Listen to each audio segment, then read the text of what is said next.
Yo, bien ou bof, on se retrouve aujourd'hui pour un débrief série, puisqu'il s'agit de la toute nouvelle série Netflix coréenne qui s'appelle Squid Game, si je me trompe pas sur la prononciation. Donc là on est dans un bail bien bresson, bien sanglant, et je te dis franchement j'ai kiffé. Donc une série Netflix de toute beauté, entre Black Mirror et Battle Royale qui est sorti en 2000 pour ceux qui connaissent. Donc c'est une série coréenne, les Coréens franchement ils me régalent en ce moment. Il y a quelques temps j'avais fait le débrief série de, comment ça s'appelle, Alice Borderland, qui par contre était une série japonaise si je me trompe pas. Alice Borderland c'était une série japonaise, ouais c'est ça, avec un scénario tout aussi déjanté que celui-ci. C'était différent évidemment, mais moi j'aime bien ce genre de bail un peu futuriste avec des scénarios complètement fous. Bon alors comme tu le sais j'ai le freluquet ici, il n'y a jamais de spoil, surtout pas de spoil, je déteste ça. Donc je vais simplement rapidement te faire le pitch. Bon alors, donc tenté par un prix alléchant, des centaines de joueurs, ouais ils sont nombreux, des centaines de joueurs endettés. Bon en fait ils sont complètement à la ramasse, enfin ils sont complètement à la faillite, c'est des mecs surendettés jusqu'au cou, qui vont jouer à des jeux pour enfants, mais avec des enjeux mortels. Donc là ça a pas l'air comme ça, mais je te garantis que le scénario est vraiment excellent. Les acteurs sont au top, surtout l'acteur principal, j'ai particulièrement aimé sa prestation, et la mise en scène est vraiment soignée. Si je me trompe pas, c'est sorti vendredi, et j'ai tout regardé d'un trait durant le week-end. Donc en général quand je regarde une série comme ça d'un trait, c'est vraiment que c'est cool, il y a la mise en scène, enfin tout y est quoi. C'était vraiment joli et agréable à voir, je me suis pas du tout ennuyé. Tous ceux qui aiment le genre un peu Black Mirror et scénario un peu déjanté, voire même futuriste, franchement vous allez vous régaler. Normalement, si t'es comme moi, dès le premier épisode, ça laisse entrevoir des rebondissements et franchement t'as hypé tout de suite. Bon alors évidemment ça parle d'une société consumériste, capitaliste, et l'argent est au cœur du débat. Mais bon, très honnêtement ça, moi je m'en fous un petit peu. Moi je me suis surtout attaché au personnage principal, et franchement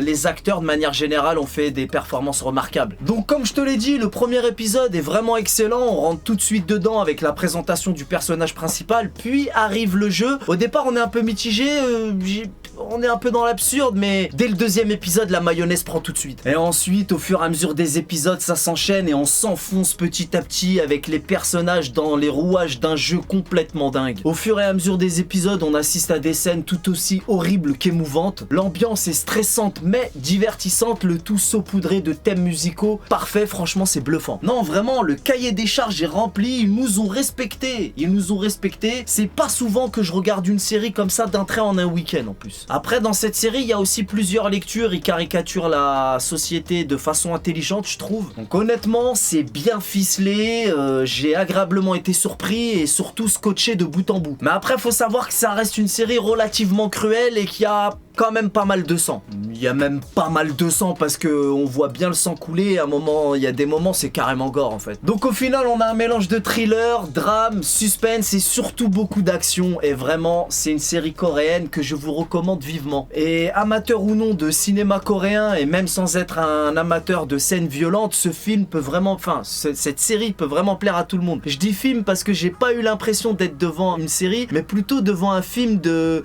8 ou 9 heures, je sais plus. Il me semble qu'il y a 9 épisodes d'1 heure. J'avais vraiment l'impression d'être devant un très long film en fait. Donc voilà pour résumer, suspense, émotion, action, gore, leçon de société, tout y est. Quand je pense qu'en France les plus grands succès en termes de séries c'est Joséphine Ange Gardien et Plus belle la vie, bah j'ai envie de dire bravo les Coréens, hein, parce que là on a beaucoup à apprendre d'eux. Hein. Voilà ce que je pouvais dire sur cette série, une série qui vous tiendra en haleine du début à la fin sans problème. Alors bien évidemment tu l'as compris, c'est pas une série tout public, hein, c'est pas à regarder avec tes enfants ou quoi ou qu'est-ce, il y a des scènes gore et tout, pas de nudité, donc bon il y a quand même une scène de sexe, mais sinon à part ça ça va. Et oui je précise parce qu'il y en a pour qui ça a son importance ce genre de détails poto.